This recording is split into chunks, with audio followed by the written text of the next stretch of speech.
ஆண்டவரை அடக்கம் செய்த பிறகு கல்லறைக்கு முன்னாடியே உட்கார்ந்துருந்துதான் பாரு, எவ்வளவு பாசம் பாரு. அடக்கம் செய்யும்போது உதவி செஞ்சிருக்க அந்த அம்மா, எவ்வளவு பாசம் பாருங்க. சிலுவை அடியில் நின்ற மரிய மதலேனா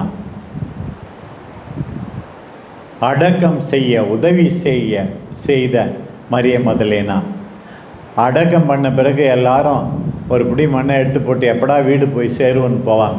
இந்த அம்மா கல்லறைக்கு முன்னாடியே உட்காந்தே இருக்குதான் பாருங்க. அப்படிப்பட்ட மரிய மதலேனா மீண்டும் மரியாதை செய்ய வேண்டும் என்று தேடி வருகின்ற மரிய மதலேனா.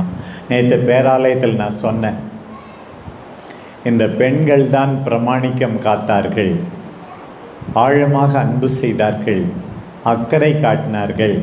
அதனால் எல்லா நற்செய்தியும் உயிர் தாண்டவர் பெண்களுக்கு தான் காட்சி கொடுத்தாரு முதல்லன்னு சொல்லியிருக்கு அப்படின்னு. ஒரு அம்மா சொன்னாங்க, எனக்கு ரொம்ப பெருமையாக இருந்தது பிஷப் நீங்கள் அப்படி சொன்னது, இது வரைக்கும் யாருமே சொல்லல. ஆம்பளைங்கெல்லாம் ஓடிட்டாங்க, 2 பேர் தான் இருந்தாங்க. அரிமத்தையாவூர் சூசை நிக்கோதேம் 2 பேர் தான் சொல்லியிருக்கு. மற்ற ஆண்கள்லாம் ஓடி போயிட்டாங்க, சீடர்கள்லாம் ஓடி போயிட்டாங்க. இந்த பெண்கள் அடக்கத்துக்கு உதவி செய்தார்கள், பெண்கள் தேடி வருகிறார்கள். எவ்வளவு பாசம் பாருங்கள்.